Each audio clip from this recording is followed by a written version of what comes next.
ओम शांति। अभी हम भगवानुवाच सुनेंगे। उससे पहले अपने इस मन को चारों ओर से समेटकर स्थिर करें, एकाग्र कर स्वयं का ध्यान करें।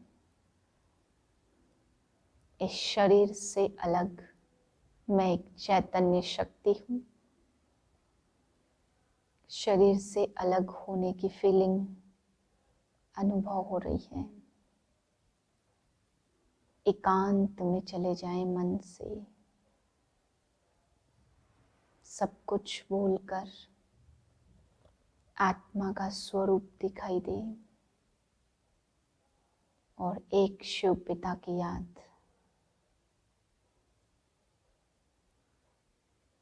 अभी अपने प्यारे पिता के महावाक्य सुनते हैं। 30/1/2021 के महावाक्य हैं। आज बाबा मिलन का दिन है, इसलिए सभी को शाम को बाबा की याद में बैठना है और सारे दिन भी अव्यक्त अवस्था बनानी है। बाबा आज हम बच्चों को समझा रहे हैं कि अगर फरिश्ता बनना है तो बाबा ने आज ये ध्यान खिंचवाया कि हमें हड्डी हड्डी भगवान के यज्ञ में स्वाहा करनी है। बाबा कहते बच्चे, इन विकारों पर भी तुम विजयी तभी बनेंगे जब कर्मणा सेवा बहुत ज्यादा करेंगे। बाबा कहते हैं फरिश्ते हड्डी मांस वाले नहीं होते, इसलिए अपनी हड्डी हड्डी माना कर्मणा सेवा बहुत अधिक मेहनत बाबा के यज्ञ में करेंगे, तब बाबा ने कहा सूक्ष्म बनेंगे। जब तक हड्डी सेवा नहीं होगी फरिश्ते बन नहीं सकते। फिर बाबा ने आज हम बच्चों को समझाया है कि मैं इस ब्रह्मा तन में आके तुम बच्चों को कहता हूँ कि देह सही देह के सर्व संबंध को भूल जाओ। बाबा कहते अगर ये ब्रह्मा कहता तो ब्रह्मा खुद ही देहधारी है, तो यह कोई दूसरा कहता है, यानी मैं इस तन में आकर के कहता हूँ, यह तुम बच्चों को समझ होनी चाहिए। फिर बाबा समझा रहे कि इस ब्रह्मा को भी पहले विनाश का साक्षात्कार हुआ तो उनका मन हट गया इस दुनिया से। फिर नई दुनिया का साक्षात्कार हुआ तो एक उमंग आया कि हाँ अब हमें पतित से पावन बन के नई दुनिया में जाना है। मीठे बच्चे, तुम्हारी याद की यात्रा बिल्कुल ही गुप्त है। तुम बच्चे अभी मुक्ति धाम में जाने की यात्रा कर रहे हो। प्रश्न है स्थूल वतनवासी से सूक्ष्म वतनवासी फरिश्ता बनने का पुरुषार्थ क्या है? उत्तर है सूक्ष्म वतनवासी फरिश्ता बनना है तो रूहानी सर्विस में हड्डी हड्डी स्वाहा करो।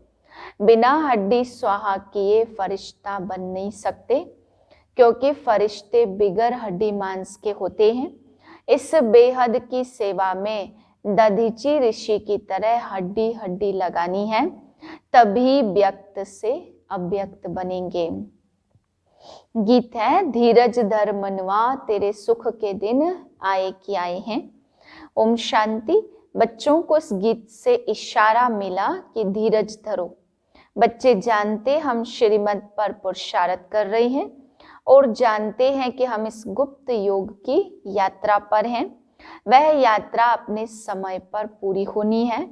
मुख्य है ही यह यात्रा जिसको तुम्हारे सिवाय और कोई भी नहीं जानते हैं। यात्रा पर जाना है जरूर, ले जाने वाला पंडा भी चाहिए ना। इनका नाम है पांडव सेना। अब यात्रा पर हैं तो स्थूल लड़ाई की कोई बात नहीं है। हर एक बात गुप्त है, यात्रा भी बड़ी गुप्त है। शास्त्रों में भी है, बाप कहते मुझे याद करो तो मेरे पास आकर पहुंचेंगे। तो यह यात्रा हुई ना। बाप सब शास्त्रों का सार बताते हैं, प्रैक्टिकल में एक्ट में ले जाते। हम आत्माओं को यात्रा पर जाना है अपने निर्वाण धाम। विचार करो तो समझ सकते हैं, यह है मुक्ति धाम की सच्ची यात्रा। सब चाहते हम मुक्ति धाम में जाएं। यह यात्रा करने के लिए कोई मुक्ति धाम का रास्ता बताए। परंतु बाप तो अपने समय पर आपे ही आते हैं, जिस समय को कोई भी नहीं जानते। बाप आकर समझाते तो बच्चों को निश्चय होता है। बरोबर यह सच्ची यात्रा है जो गाई हुई है। भगवान ने यह यात्रा सिखाई थी, मन मना भव मध्याजी भव। यह अक्षर भी तुम्हारे काम के बहुत हैं, सिर्फ किसने कहा यह भूल कर दी है। कहते हैं देह सहित देह के सर्व संबंधों को भूलो। इनको ब्रह्मा बाबा को देह है तो इनको भी समझाने वाला दूसरा है। जिनको अपनी देह नहीं है वह बाप है विचित्र। शास्त्रों में है जब भगवान ने कहा, जबकि महाभारत लड़ाई भी लगी थी, राजयोग सीखते थे, जरूर स्थापना हुई थी। अभी तो राजा ही है नहीं। राजयोग भगवान ने सिखाया था तो नई दुनिया के लिए, क्योंकि विनाश सामने खड़ा था। समझाया जाता ऐसा हुआ था जबकि स्वर्ग की स्थापना हुई थी। वह लक्ष्मी नारायण का राज्य स्थापन हुआ था।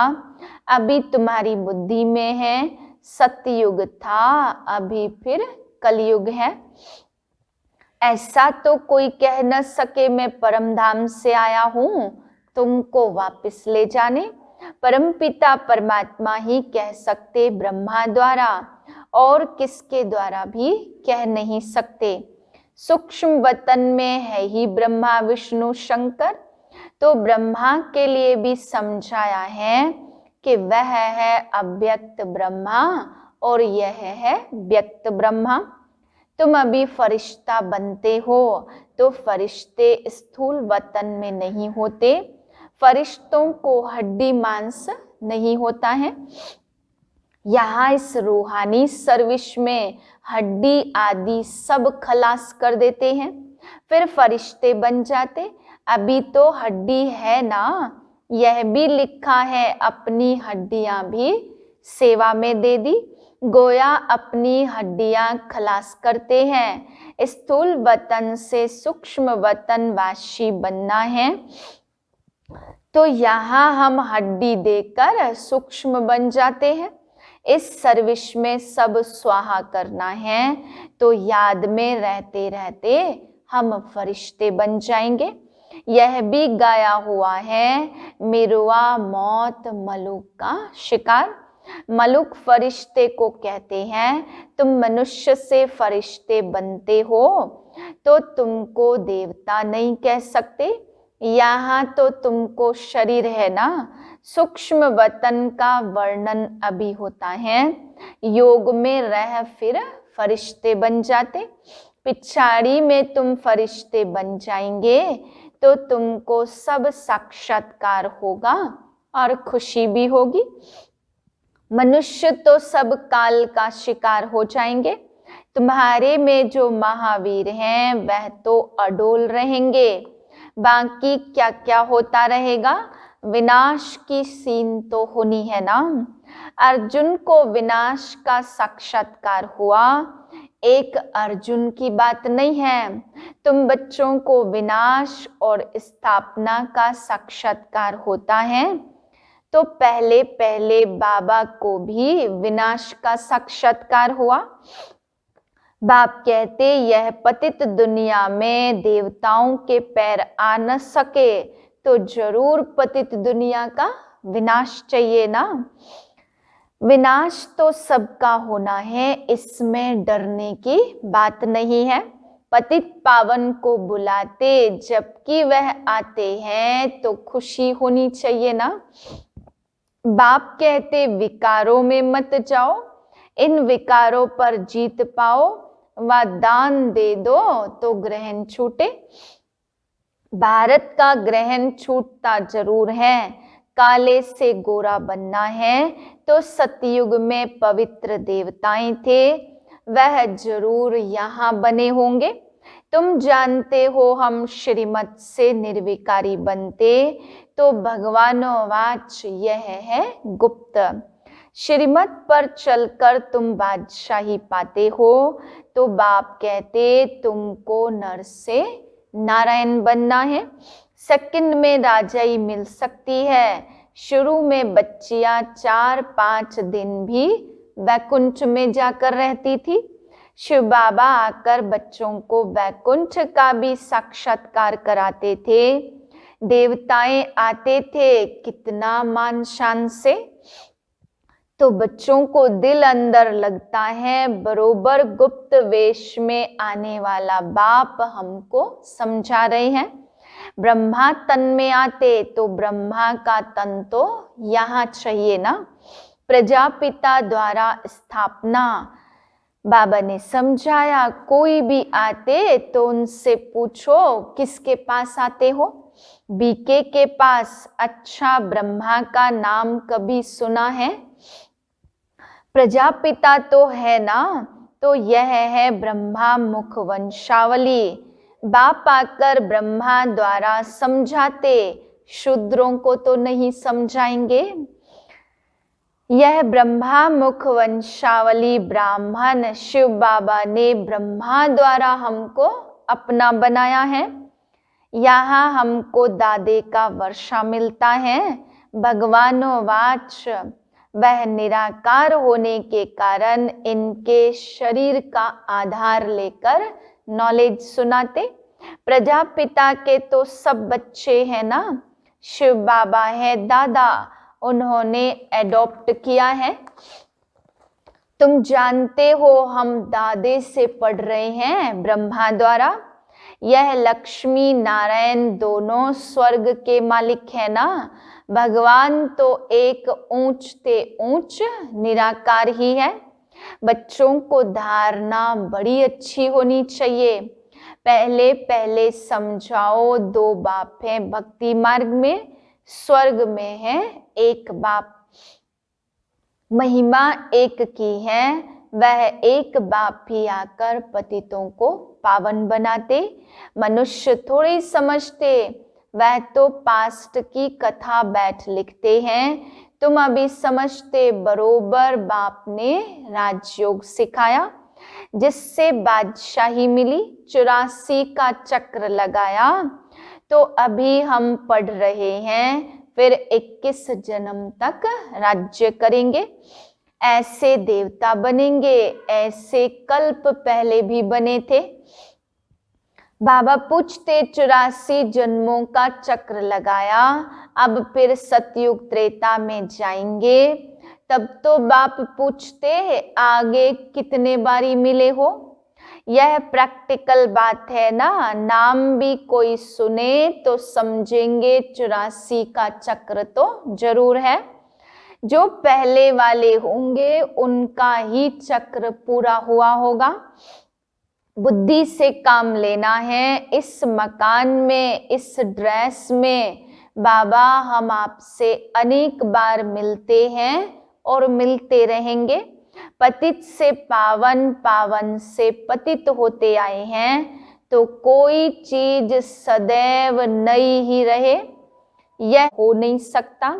पुरानी जरूर बनती है, तो हर चीज सतो रजो तमो में आती है।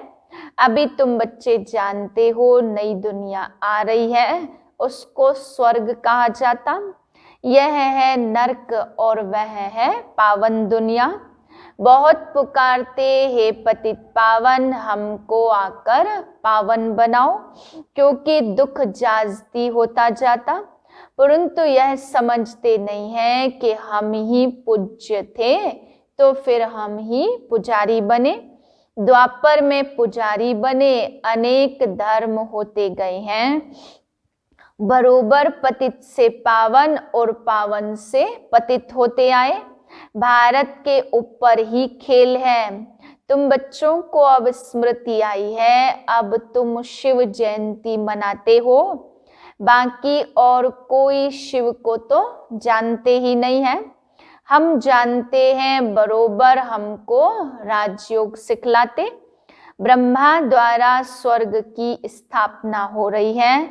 जरूर जो योग सीखेंगे, स्थापना करेंगे, वही फिर राज्य भाग्य पाएंगे। हम कहते बरोबर हम कल्प कल्प बाप से राजयोग सीखे हैं। बाबा ने समझाया अभी यह 84 जन्मों का चक्र पूरा होता, फिर नया चक्र लगाना है। चक्र को तो जानना चाहिए ना, बल यह चित्र ना हो तो भी तुम समझा सकते हो। यह तो बिल्कुल सहज बात है। बरोबर भारत स्वर्ग था, अभी नर्क है। सिर्फ वह लोग समझते कलयुग अर्जुन बच्चा है। तुम कहते हो यह तो कलयुग का अंत है। चक्र पूरा होता तो बाप समझाते मैं आता हूं पतित दुनिया को पावन बनाने।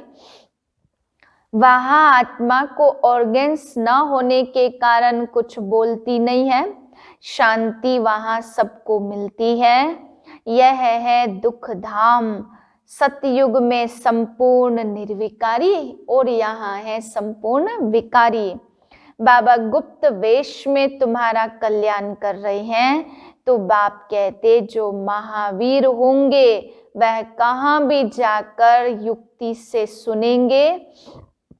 देखें कि क्या बोलते हैं। लिखा है ना हनुमान सत्संग में जुतियों पर जाकर बैठते थे। मंदिरों में कहाँ भी निमंत्रण मिलता तो जाकर समझाना है।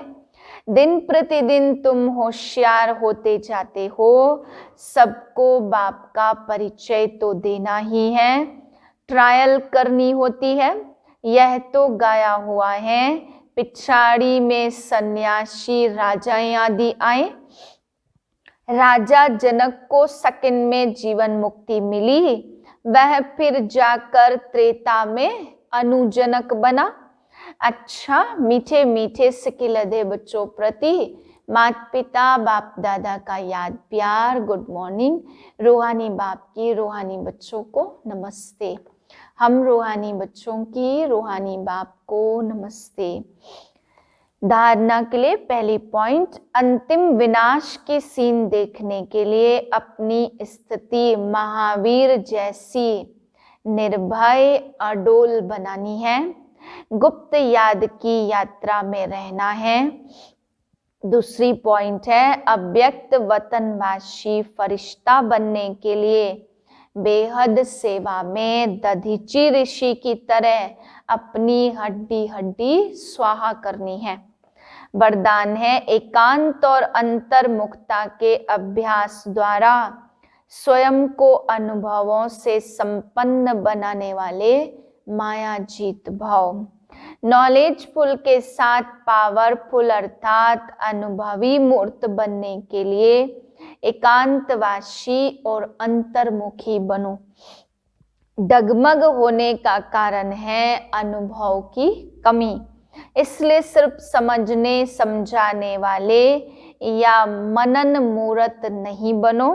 एकांतवासी बन हर पॉइंट के अनुभवी बनो तो किसी भी प्रकार के धोखे से दुख से व दुविधा से बच जाएंगे। किसका बच्चा हूं, क्या प्राप्ति है, इस पहले पाठ का अनुभव कर लिया तो माया जीत सहज ही हो जाएंगे। स्लोगन है जिम्मेवारी संभालते हुए डबल लाइट रहने वाले ही बाप के समीप रत्न हैं। ओम शांति।